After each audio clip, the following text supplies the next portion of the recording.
This is a 1800 by 33 natural rubber inner tube.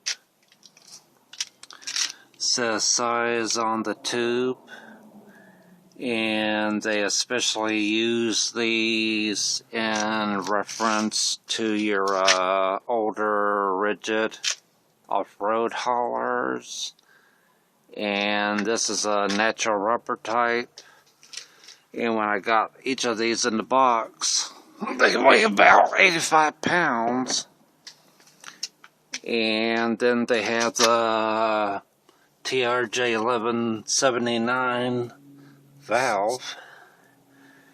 And with the 1833, prior to mounting, they would put a rubber rim flap in here.